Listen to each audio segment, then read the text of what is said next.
Welcome to the Tick-Tective Podcast, a program of the Bay Area Lyme Foundation, where our mission is to make Lyme disease easy to diagnose and simple to cure. I'm your host, Dana Parrish, and I'm the co-author of the book Chronic, and I sit on the advisory board of Bay Area Lyme Foundation. This program offers insightful interviews with scientists, clinicians, patients, and other interesting people. We're a nonprofit based in Silicon Valley, and thanks to a generous grant that covers 100% of our overhead, all of your donations go directly to our research and prevention programs. For more information about Lyme disease, please visit us at bayarealyme.org. Hi, I'm Dana Parrish, and I'm so thrilled to be guest hosting Tick-Tective for you today on behalf of Bay Area Lyme Foundation. I'm here with a dear friend and a brilliant Lyme physician, internist, author, Dr. Kenneth Liegner. Dr. Kenneth Liegner is a board-certified internist with additional training in pathology and critical care medicine, practicing in Pawling, New York. He's the author of an extraordinary documentarian history of Lyme called In the Crucible of Chronic Lyme Disease, Collected Writings and Associated Materials. We'll talk about that more later. Dr. Liegner is also the first to apply disulfiram in the treatment of Lyme, and he published his experience in the peer-reviewed journal Antibiotics. Thank you so much for being here with me today, Dr. Liegner. Thank you, Dana, and also thanks to Bay Area Lyme to inviting me to talk, and it's my pleasure to chat with you. Great. So you are a pioneer in the field of treating Lyme disease and associated infections. And I just want to jump right in and ask, how did you get into this? Pure chance. Trust me, it was not by design. Were you seeing patterns in your patients and you figured it out? I mean, how did you even recognize so early on what a huge problem Lyme disease was? Well, after I finished my my fellowship, I worked in Washington, D.C. in surgical critical care, but I had actually trained at New York Medical College in Valhalla in Westchester County, and I had in mind to come back to Westchester to start a private practice, which is what I did, and the practice opened around 1985, and I just opened doing general medicine. I did some critical care at the hospitals, but it turned out unwittingly I had plunked my practice down into an area that was a burgeoning site of the Lyme epidemic in Westchester County. Yeah. And I mean, any internist was going to be seeing patients with Lyme disease, which was very, very new back then. And how did they look? Like, what were your patients coming in looking like? What were their symptoms? Well, of course, some of them came in with the classic bullseye rash. Mm-hmm. So that was helpful. I mean, we knew enough about that. But then a lot of them presented in very puzzling ways that were very hard to figure out, Yeah. Like I had one gentleman who had a swollen gland in the groin, and I wasn't sure what it was at first. I thought maybe he had a hernia, and that didn't really work out. And I don't know. And then he had a little bit of a kind of a linear streak, and I thought that maybe he had a cellulitis is what I figured. So I treated him with a drug that would be appropriate to a cellulitis, one of the first generation cephalosporins, and guess what? The rash went away, the swelling went away, and he seemed fine. And then a couple of weeks later, the same damn thing showed up, Wow. And I actually, I have some sympathy for doctors who fail to make the diagnosis, because it's not always easy. Yeah. And even for the best of us, and even now, it's not always easy to make the diagnosis. And back then, of course, we knew so much less. And finally, I figured it out after, the rash came back. Then I treated him with one of the first generation, like Keflex or something like that. Yeah. And sure, it worked. But then it bounced right back. And then finally, it dawned on me that it might be Lyme disease. And we tested him for Lyme. And sure enough, it was Lyme. And at that point, I think I treated him probably with intravenous ceftriaxone. And he actually, as far as I know, he got completely well. That's great. But, these can be challenging. I do have some sympathy for my colleagues, especially those who are not immersed in Lyme and tick-borne diseases and I just only see an occasional patient, I have to say it's not that hard to miss, Yeah. Well, it can show up in so many ways, as you said. And so it's very confusing. And we should probably say that a lot of people have Lyme and never see or get a bullseye. Or get a rash? Is that true? Absolutely. Many people have no history of any rash at all, much less a so-called classic rash, which, as you know, it's classic, but it's not that common. It's a minority of the rashes have that classic bullseye rash, which, of course, if you have it, it's kind of like a gift. Right. You know what you have. But I have so many patients. I mean, maybe they spent a great deal of time in areas that we know are heavily endemic for Lyme, but never give a history of known rash, known tick bite. But at the end of the day, when you finally evaluate them and work them up, they have good evidence that Lyme is actually the problem. So that makes it also difficult, It does. And then, I guess the testing is a huge problem too. Can we, you really have educated me and also in reading your book and learning more about the history of the Lyme testing. Can we talk a little bit about why that is so complicated and why that's so difficult to pin down as well?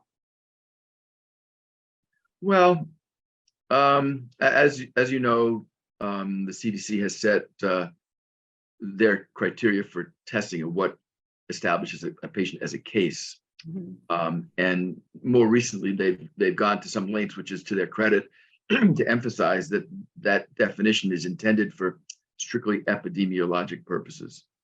That is, so that they know that a case is a case, and they can track trends in the same geographic area or in different geographic areas.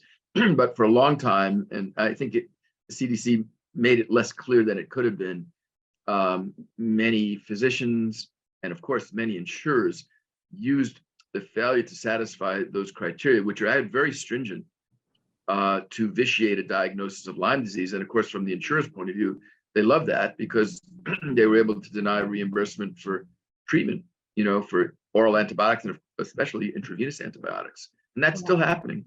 That's still happening today. How much false positive or false negative, rather, are we getting on these tests, would you think? Well, a lot of people have emphasized the false positives, but my experience, much more common and much more serious, are the false negatives. Right. Because then, people are not able to be diagnosed and then treatment gets delayed, And then the other big thing, which I've witnessed many times, is the whole issue of frank seronegativity, where the screening test for Lyme is completely negative. Right.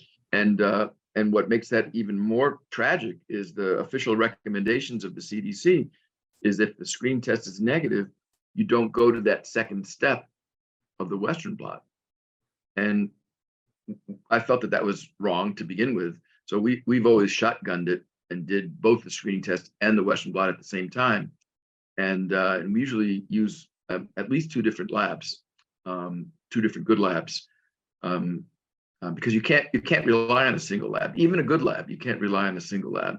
But I have many well-documented cases where people are really sick. They have good histories indicative of Lyme disease, and their screening test, their so-called ELISA or enzyme-linked immunosorbent assay, whatever they use, is negative. But then when you do the Western blot, which is actually more specific, the Western blot is diagnostic, sometimes fully diagnostic, both IgG and IgM. So proving that you cannot rely. Yes, I mean the reason they want to do the screening test is so that you don't. The Western blot is more complicated to do. It's more costly.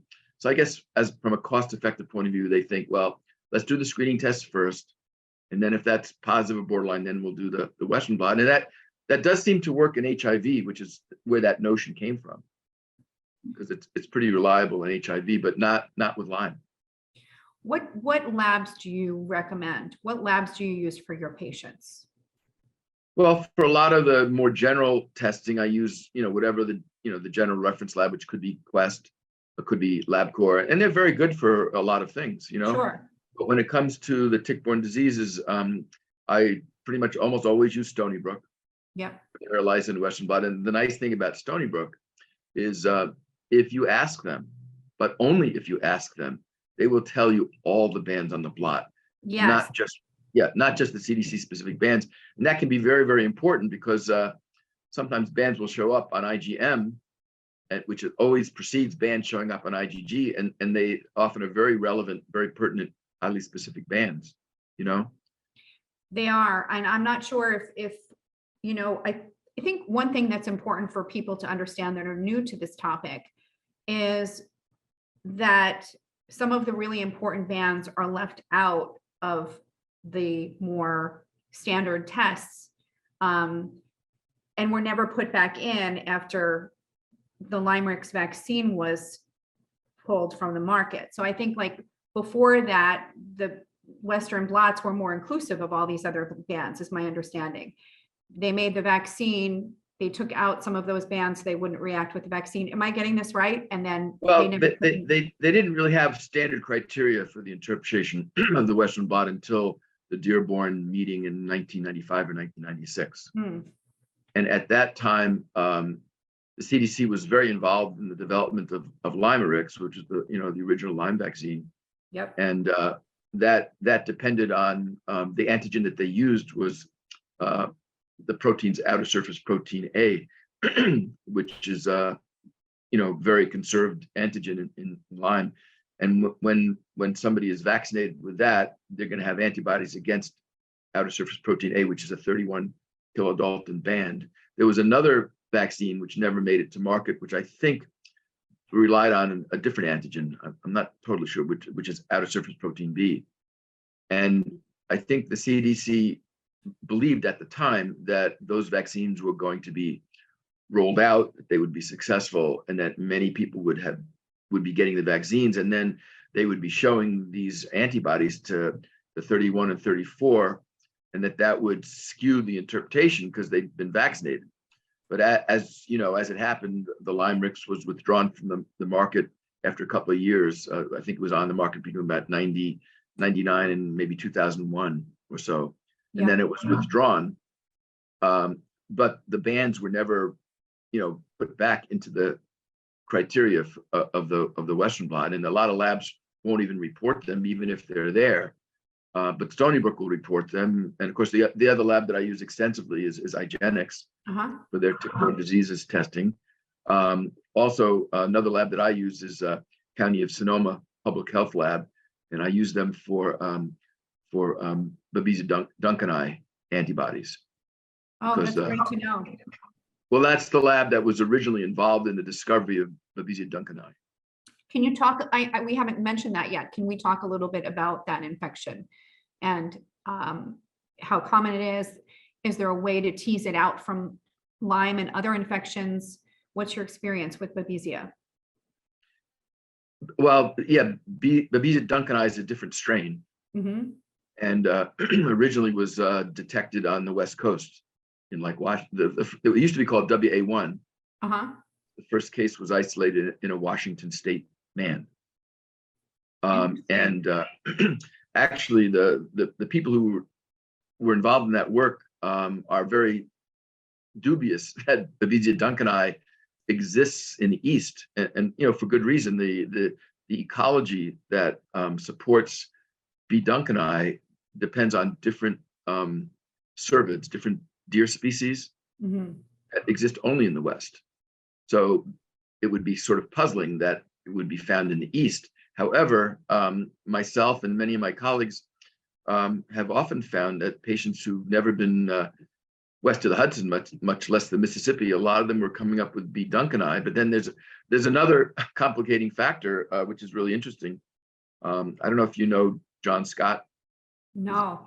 He's a Canadian researcher, independent researcher, who collaborates with really terrific academicians as well. Within the last year or two, he was able to, he suspected there might be another important Babesia species that can affect humans. Partly because some of the patients in Canada who had Babesia-like illness were not testing positive for either microti or duncani. So he was the first scientist to determine that this other strain called B. odocolii, have you heard of that? No. The odocolii. No. So odocolii, it's called odocolii because it's a it's a Babesia species that is found in the white-tailed deer. Oh, And interesting. the Latin name for the white-tailed deer is Odocolii virginianus. Oh, good to know. So anyway, he did some research studying ticks and was able to detect genetically, and it was confirmed by researchers that he was collaborating with, Babesia odocolii in deer ticks in Canada. And then he did some testing in some patients who had Babesia-like illness, and was able to isolate the DNA of Babesia odocolii in their blood. Wow. And the other thing that's in his article, I could forward the article to if you're interested, is that B. odocolii and Babesia duncani can serologically cross-react for whatever reason, so that it's possible that a lot of the patients that are coming up as B. duncani, and of course we didn't even know about odocolii until the last year or two, that maybe it's not duncani, maybe it's odocolii with serologic cross-reactivity. What So, are the symptoms of Babesia? What should people know about considering all of these different infections that ticks and other bugs can transmit? there's a really great article by Dave Persing and Patricia Conrad that discusses babesiosis. And if you go through the article, which is kind of complicated, but it points out such a wide range of symptoms that patients with babesiosis can have, and they can overlap quite a bit with Lyme disease. So it can be really confusing. There's certain things that are more classic for babesiosis that can help to heighten your index of suspicion. And of course, can you throw out some symptoms for people who are confused right now about what might be happening with their own symptoms? well, sweats, and in particular night sweats, and sometimes drenching night sweats, are very suspicious for babesiosis, although you can get sweats, for a lot of different infections too. Then many patients experience a sense of air hunger, that they're not getting a satisfying breath. Yeah. And sometimes patients with rather refractory headache end up, when it's determined that they actually have babesiosis and the babesiosis is treated, the headache often resolves, even though it wasn't resolving with other kinds of treatments, let's say aimed at Lyme, for example. But it's challenging. It's difficult for everybody. Of course, most difficult for the patients, difficult for the clinicians. Not that I have that much pity for the insurers, but even for the insurers, it's difficult because the tests are not always that sensitive. It's very confusing, and the treatment can be costly.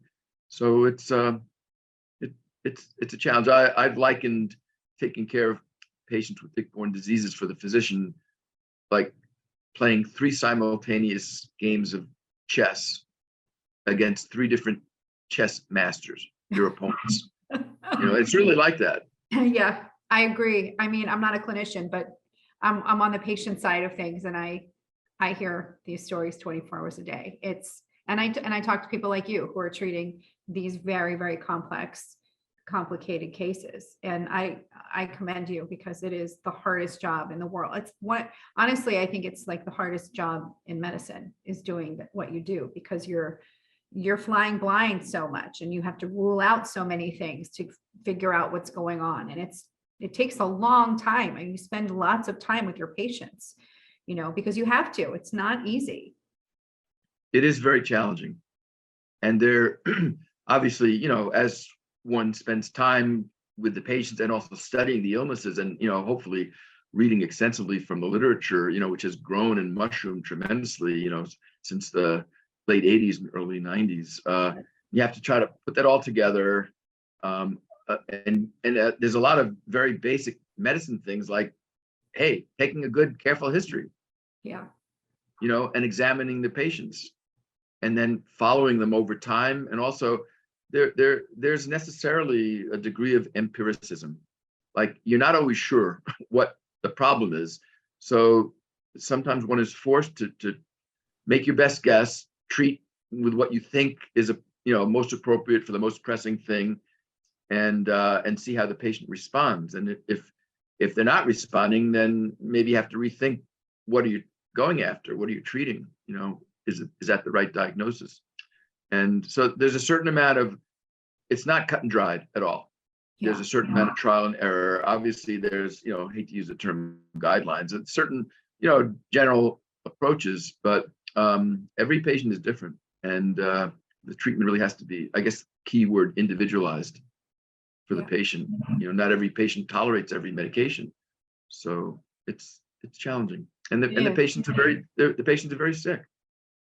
They're among the sickest that I mean, as a group collectively, and the most disenfranchised. Now, of course, we have long COVID added to the mix, which completely complicates and muddies the waters, because I think, as many of us know, the symptoms overlap there as well, many times. So, I mean, in my personal experience, I've been talking to patients, and I've also been talking to some other doctors as well who treat vector-borne disease, and they're seeing their patients who were sort of in remission from Lyme and other infections get reactivated in the face of COVID. So that's also, it just adds another, wrench into the confusion. Right.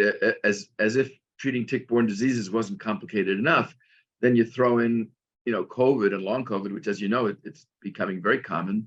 And there's a lot. It's also multi-system in nature, also evolves over time. Yeah. And then, trying to tease apart, what is vector-borne diseases and what is long COVID is another challenge. So, I'll often suggest to people that they consult with a practitioner who really has expertise with dealing with COVID and long COVID.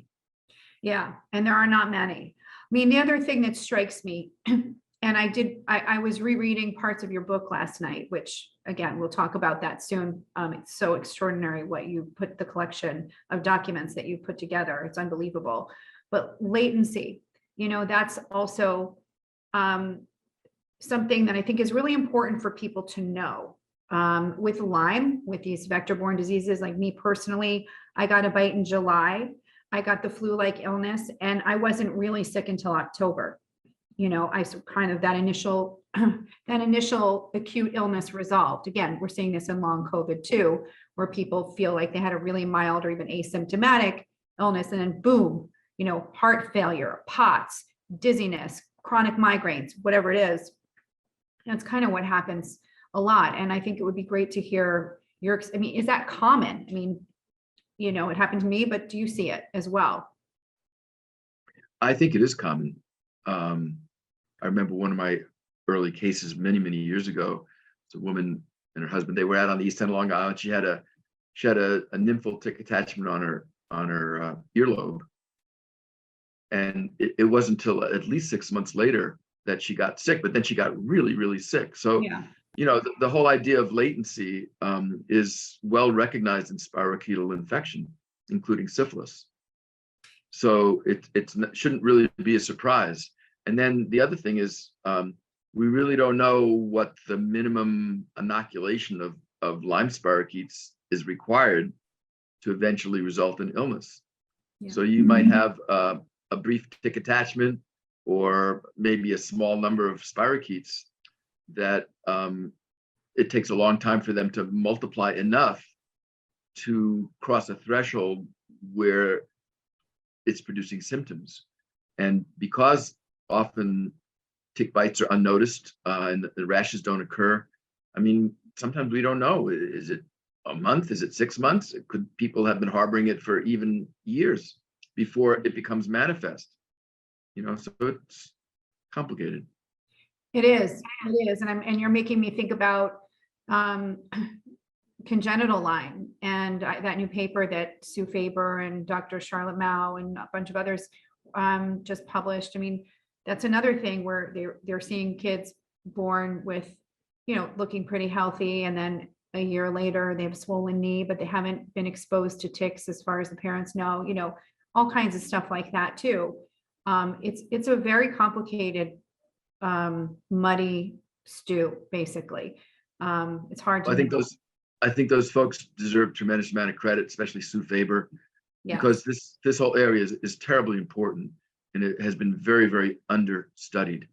So I think because of her work, and also she's been very collaborative with people in the government, and I think that the government is beginning to come around. This really needs to be studied in a very formal way, using cutting edge methods and following people, epidemiologically in a very careful way. It's way overdue, very necessary. It is. It's way overdue. And, you see it in front of you, and, there's just not enough data to really, go full force with it sometimes. But I mean, it's been documented for a long time, and I'm really, really amazed by what they've done to bring this into the spotlight. And yes, the way they work with public health officials has been very, very commendable. So talk to me about chronic Lyme and chronicity of Lyme, because this is the big, I don't know why it's so controversial, really. I mean, I kind of know the politics now, but it just seems so crazy to me that an infectious disease that is all over the globe, that is so common, it has wreaked so much havoc, is completely misunderstood, misrepresented. When I say chronic Lyme, it's like I've said the worst, dirtiest word in the world. But it is what it is. And, there's tons of data to support it. Why is it so controversial to talk about the chronicity of Lyme? Well, I think there's a lot of, actually, my own feeling is there's a lot of corruption involved here. Yeah. It wasn't controversial until the rollout of Limerix. What happened? Well, if you look back at the publications of many of the academicians in the late 80s, early 90s, they were saying then exactly what us clinicians have been saying ever since, that the infection is chronic. It's in their writings. With the rollout of the Lyme vaccine, Lyme was redefined.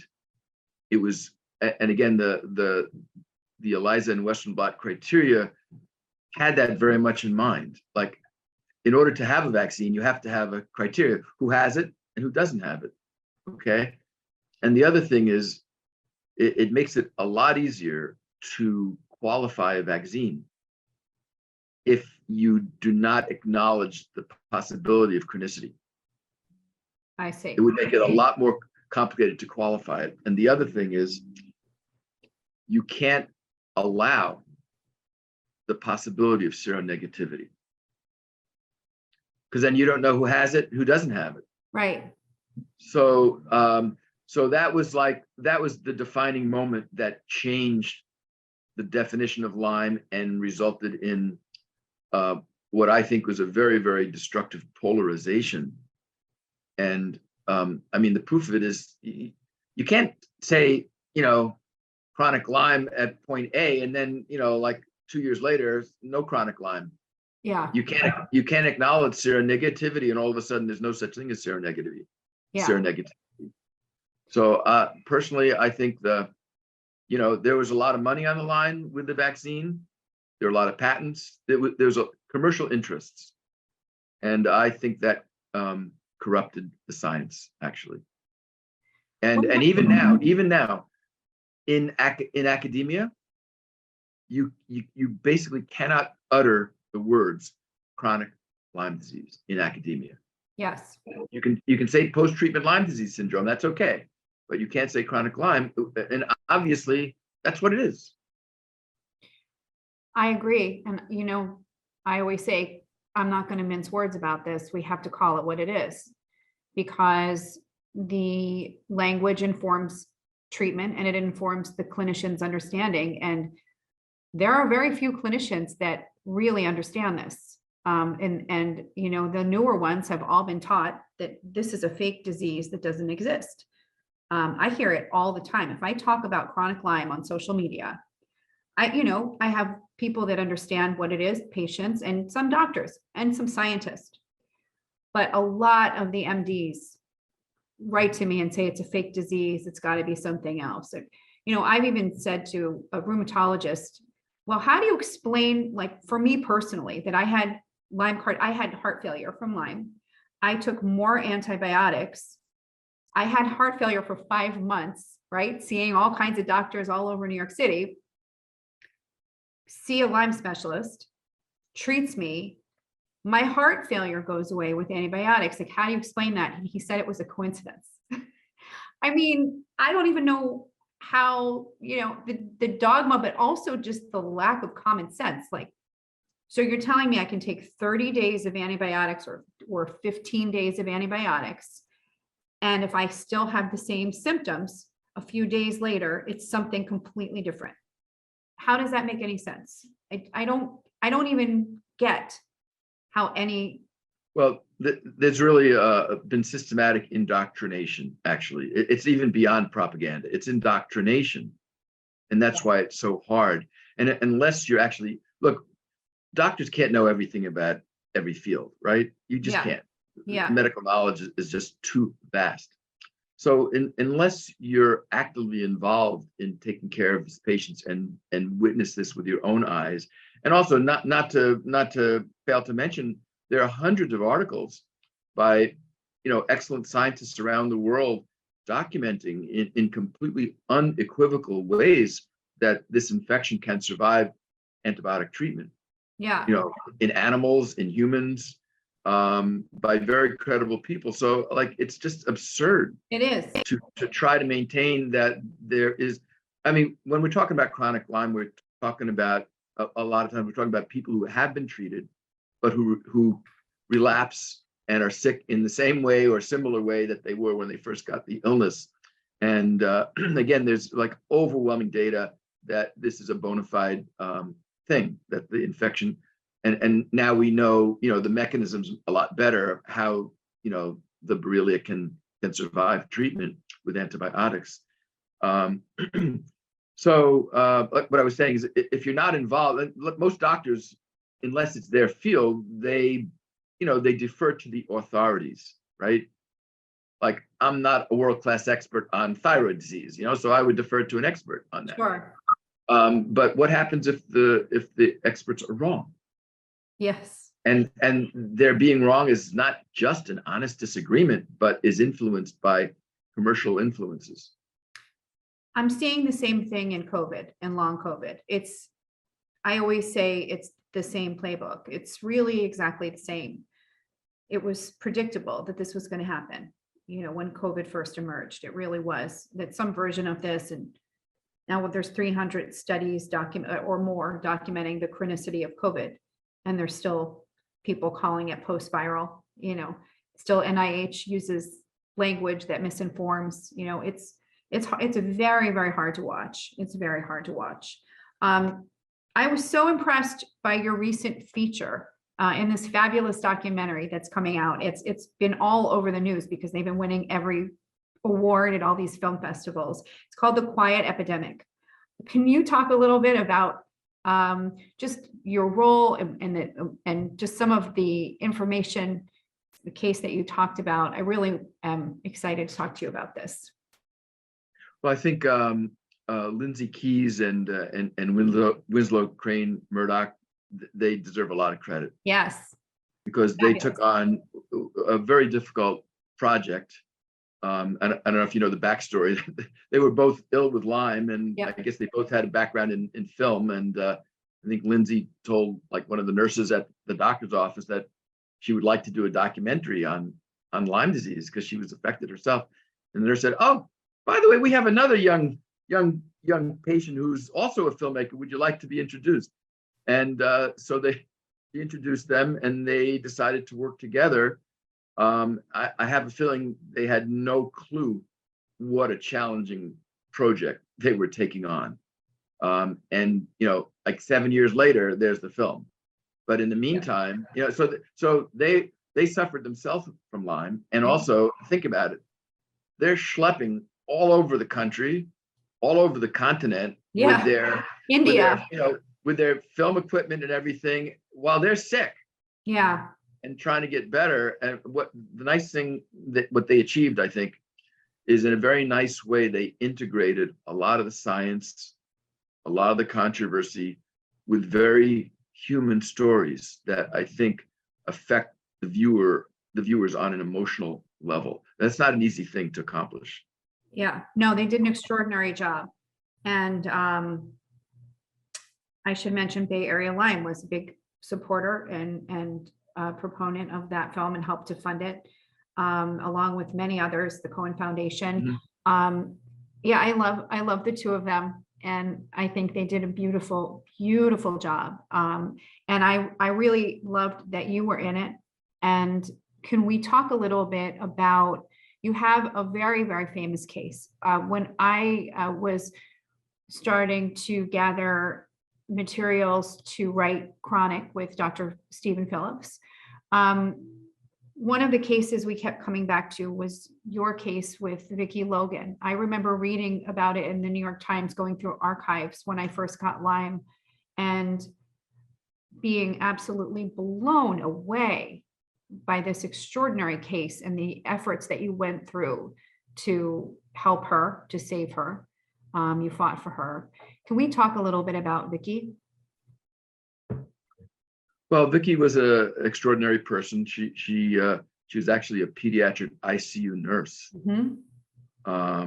And her case, a case like that, as a physician, that's the kind of case you might see once in a career. What did she, where to begin with this case? When she first came to see you, what condition was she in? And did she already know at that time that she had tick-borne diseases? Did you know right away? How did this all unfold? Oh, no. She was referred to me by another patient around the late 80s, maybe 88 or 89. And she had been suffering even before she came to me for several years with what was basically a chronic meningitis of unknown origin. And she'd been around the block, seen a lot of excellent physicians, top-notch neurologists on the East Coast, and she had a lymphocytic meningitis, meaning that she had elevated white blood cells in the spinal fluid. Okay. But nobody was able to determine what her diagnosis was, and it had a lot of different effects on her, including that it affected her gait. So she would drag her foot. She had what we call a paraparesis that it implies spinal cord involvement. So the thing is, she came to me, and I studied her very carefully for a year, using all the methods that were available to me. Now, remember, this is in the late 80s, early 90s, when some of our, at that time, even to do a Western blot was not easy to do. Yeah. They were just beginning to introduce Western blots. So I studied it for a year, and despite doing every test that I could, I was not able to actually establish a diagnosis in her. But I knew that she had grown up in northern Westchester in a little town called Golden's Bridge, which, if you ever go up 684, you'll see the signs for Golden Bridge. It's a lovely community, and she lived in a kind of a cottage community, near a pond. And but again, she gave no history whatsoever of tick bite at any time, or of any rash that would have been suspicious for a rash of Lyme disease. So after studying her for a year and not being able to establish a diagnosis, actually, she was deteriorating, and I decided that it was justified, to treat her purely empirically for the possibility that she might have Lyme, because although I didn't establish a diagnosis of Lyme, I felt I couldn't rule it out. And also, we'd looked high and low for every other diagnosis. I got multiple consultations by excellent people, rheumatologists, neurologists. Nobody knew what she had. So I treated her. I brought her into the hospital in northern Westchester, Mount Kisco. I did a spinal tap before I treated her. She got 3 weeks of intravenous cefotaxime, which is one of the IV antibiotics frequently used for treating Lyme. And then I repeated her spinal tap after. And actually, the spinal fluid didn't change. Her condition didn't change. And at that point, and then I gave her a couple of months of an oral antibiotic just for good measure, but it didn't really affect her. And at that point, I backed off. I said, if she did have Lyme, I gave her the benefit of the doubt, and that's all I can do. And then about a year later, she contacted me and begged me for another spinal tap. So you can imagine how desperate a patient is to beg for a spinal tap, right? Yeah. But the difference was that at that time, I had begun collaborating with folks from CDC Fort Collins, and they at that time, they had provided me with a culture medium that I never had before, something called BSK2, Barbara Stoner Kelly 2 medium, and which I kept in the freezer, little vials. And when I tapped her, this was December of '91. I thawed some of the BSK media, and I plunked a couple of cc's of her spinal fluid into that, and capped it and shipped it off to CDC Fort Collins. And a couple of weeks later, I got a very excited telephone call from David Dennis at CDC, letting me know that spirochetes were growing out of her spinal fluid. Wow. Okay. And then those spirochetes turned out to be identified positively as Borrelia burgdorferi, Which is Lyme. We should say that. which is Lyme, right? Yeah, people So don't know that. mind you, so this is despite having gotten treatment that everybody said should have cured her, right? If she had Lyme. Yeah. So and also the chance that she might have gotten reinfected in the interim is virtually zero. She was homebound, housebound, in a wheelchair, had no pets. Yeah. So I think it's very, very unlikely that she was reinfected. Yeah. But once I knew that she had Lyme, and remember, before I didn't know. So once I knew that she had Lyme, what we did with her is she ended up getting treated for 13, not 3 weeks, 13 weeks. And I used a different regimen. I treated once a week with high dose cefotaxime. And at the end of 13 weeks, that abnormal spinal fluid that she had had for like more than 5 years completely normalized. How were her symptoms? They were improved. I mean, it wasn't like night and day, but she definitely improved in objective ways. Huh, that's awesome. And then I wasn't sure what to do with her, and what we found with her is that if you stop treating her, she started deteriorating again. So it's a very long story. It's all well outlined in the chapters of the book that you read, because I documented all the correspondence and the tests and the battles with insurance and everything. And then actually, so when Lindsay and Winslow came and filled me in my office, we just talked about Lyme a little bit. And then thing is, back around, I think it was maybe 2001, with her permission, I did a little video interview of her when she was in her hospital room at Northern Westchester Hospital Center. And that was a fairly lengthy video. It was like an hour or so. But within that, there was this little clip that we chose to highlight, and they included that in their movie. Yeah. And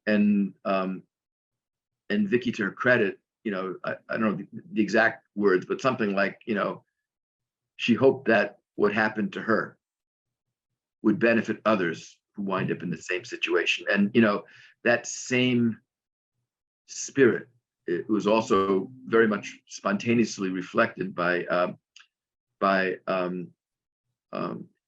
Julia Bruzzese. Right.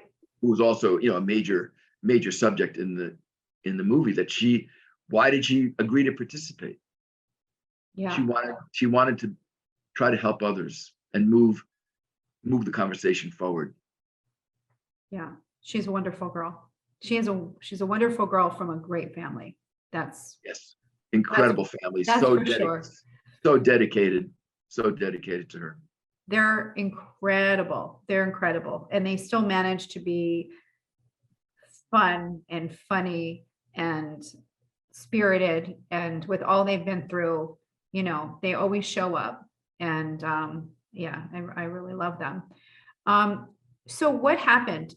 So Vicky, was it that insurance wouldn't pay for her treatment anymore? And so she just didn't survive because of that? What do you think led to her death?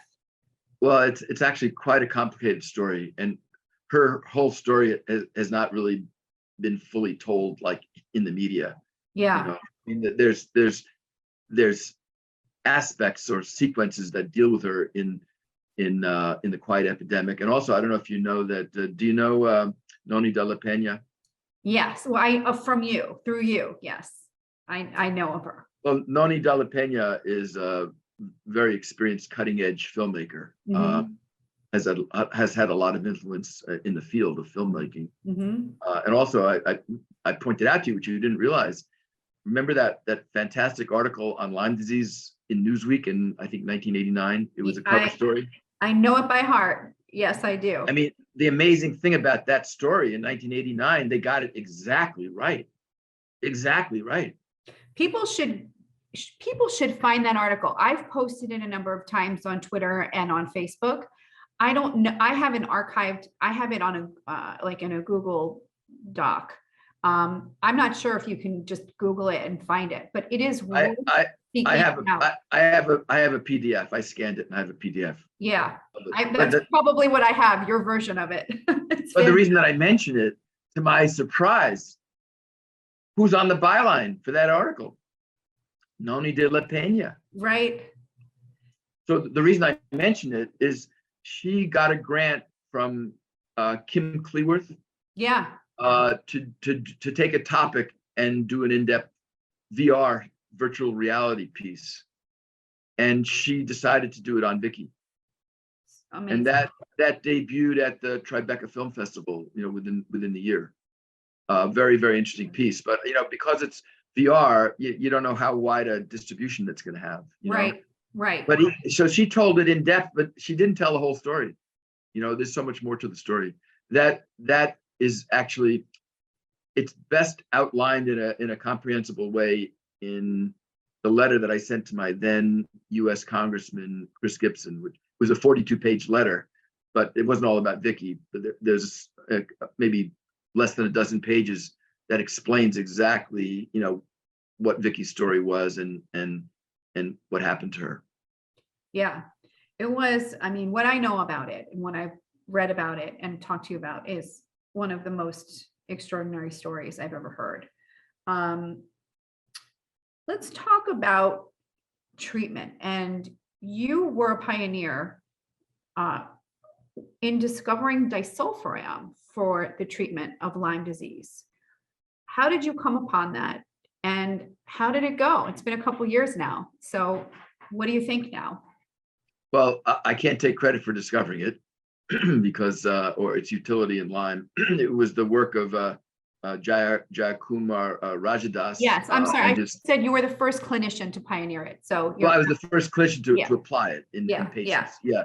So Jayakumar Rajadas and his co-workers at Stanford did some high throughput testing, thousands of compounds, and just tested them in the test tube to see what had activity against the Lyme spirochete. And it turned out that disulfiram was way up there at the top, or near the top, if not at the top, having activity, way more than doxycycline, Rocephin.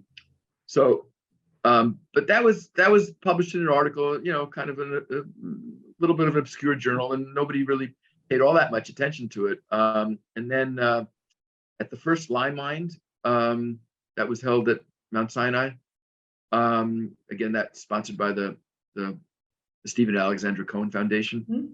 And I didn't even know about that at the time. Somehow I wasn't aware of it, but they really got together some great people. The keynote speaker for that was Kim Lewis, who's from Northeastern. Yep. Towards the end of his talk, he mentioned Rajadas's work, and that disulfiram, had this huge activity. One of my patients who had been following the work of Kim Lewis, it was later posted on YouTube. So he came across it, and he says, and this is a patient I'd worked with for quite a few years, very trustworthy, and he was kept pretty well on a regimen of moxicillin, minocycline, and Malarone. Mm-hmm. But if he would go off, he would deteriorate, So he saw this presentation and he told me about it.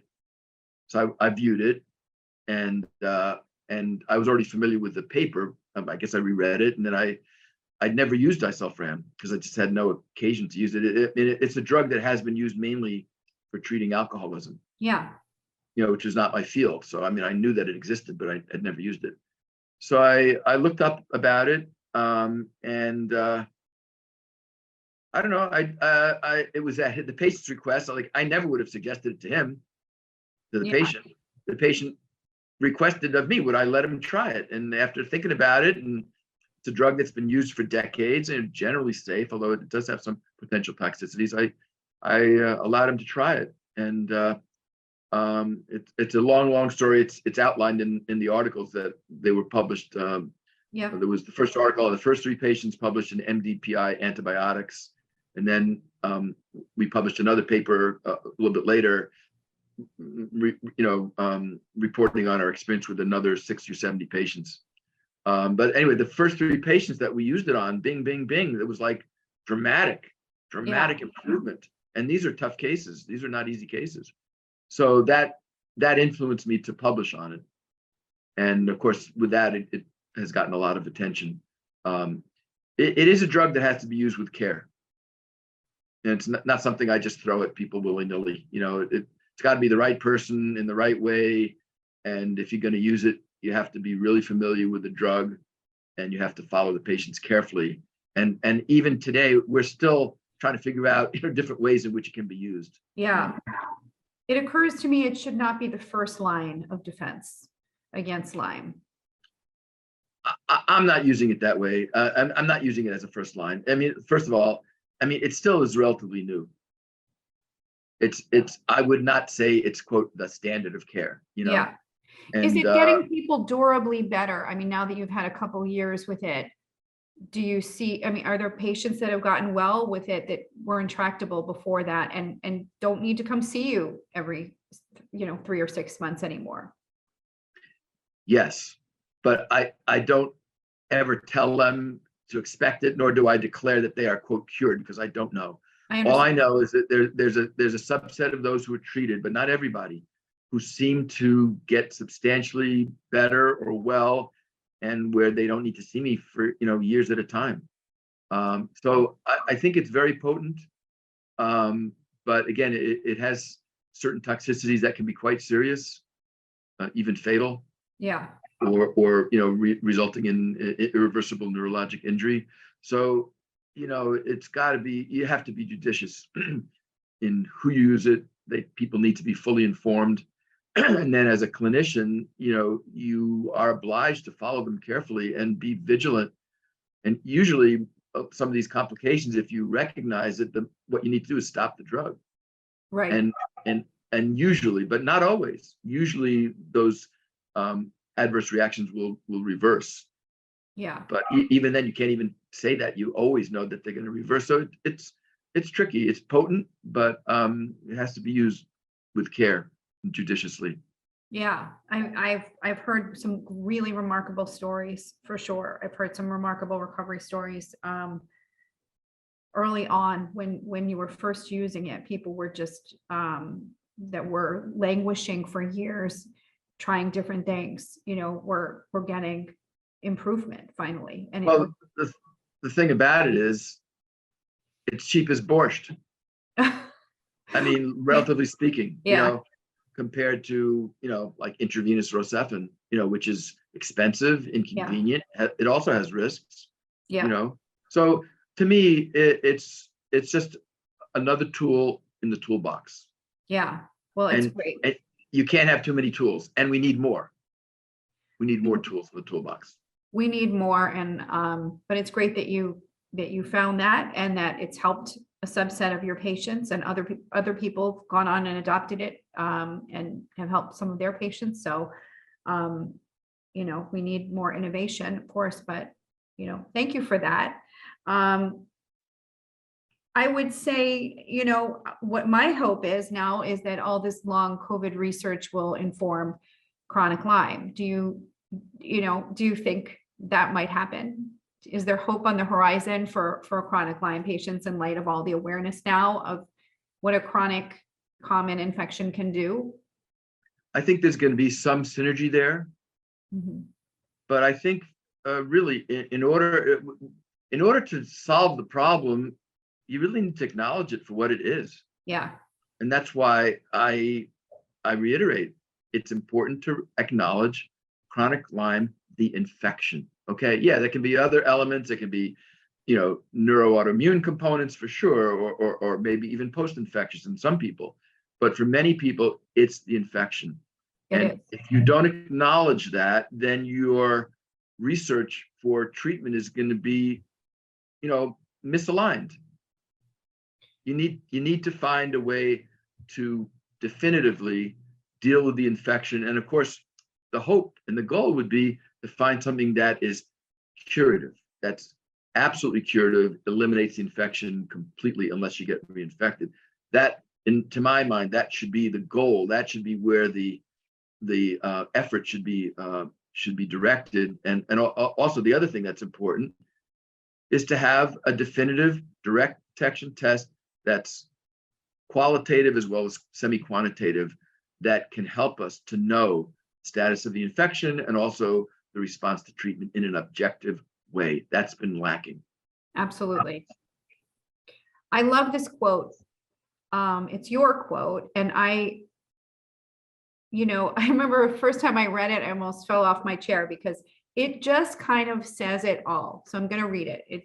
You said, "In the fullness of time, the mainstream handling of chronic Lyme disease will be viewed as one of the most shameful episodes in the history of medicine, because elements of academic medicine, elements of government, and virtually the entire insurance industry have colluded to deny a disease." If that just doesn't say it all, nobody could say it better than that. That's just the truth. Your book, we have to tell people, first of all, where to get it. So it's in the crucible of Lyme disease.com. No, I have a website. Okay. The book has a website, I should say. The book has a website. Okay. Yeah, it's www.inthecrucibleofchroniclymedisease.com. Okay, got it. So www.inthecrucibleofchroniclymedisease.com. People can also purchase the book on Amazon and other booksellers. Before we go, I just want to talk to you about your book, because it was one of the most well-documented histories of chronic Lyme, and the other infections too, that I've ever seen. And if anybody is in doubt, if there's any clinician or any scientist, any patient that is in doubt about whether Lyme is chronic, about whether these diseases are common, serious, presenting in every single way you can imagine, this book lays it all out. So how many years? I mean, you you saved incredible historical documents for how many years? Was it 30 years? Well, I'm kind of a squirrel type. I tend to save things. And, I had a lot of correspondence with many principals in the field, a lot of correspondence with insurance and whatnot. And, I had it all. And actually, I was somewhat inspired by Rich Horowitz's book. Mm-hmm. What is it? Why Can't I Get Better, or something like that? Yeah, exactly. But my book is a very different kind of book. Yeah. Mine, I would describe it as a documentational history. Yeah. Of Lyme disease, and there's a very nice, I don't know whether it was a preface or an introduction by Pam Weintraub, beautifully written. So beautiful. I read it again last night. Amazing. And I think for anybody who might be interested in the book, what one should do is probably read the introductory materials, read the at the end of the book, there's a little summary, and then go back and read through it, because that will orient the person to the book. Yeah. But it's not for people who don't have a serious interest in Lyme, because it's very, very granular, so to speak. Yeah. But you'll have, anyone who goes through that will have a very, very good understanding of what all went on during this historical period. I agree. It's absolutely amazing what you did. Well, thank you so much. Is there anything I missed that we didn't talk about that you wanted to say? Well, I think everybody has to persevere, be determined, and I want to give a shout out to the patients, and also especially to the mothers. Yeah. the mothers who advocated for their children. Yes. You know, they are real heroes, or heroes, heroines, whatever you want to call it. I'm so impressed. And well, not just mothers. I mean, look at Enrico Brozzi. Yeah, for He sure. gave up his career to take care of Julia. Yes. You know, and of course it was a family effort. You know, while he was not working caring for Julia, Julia's mom, you know, was working and generating income to support the family. Yeah. You know, so amazing. It's true. And I want to give thanks to you and to all the clinicians that take such good care of all of us. Thank you. I'm really, really appreciative of your time today and of all your insights. Thank you so, so much for being with us. And I hope we can keep talking. Absolutely. And again, thank you for inviting me, and thank you to Bay Area Lyme for supporting this. Okay. Thanks so much, Ken. See you again Have a soon. great day. Okay. Bye. Bye-bye. Thank you for joining us for this episode of Tick-Tective, a program of the Bay Area Lyme Foundation. For more information or to get involved, please visit us at bayarealyme.org.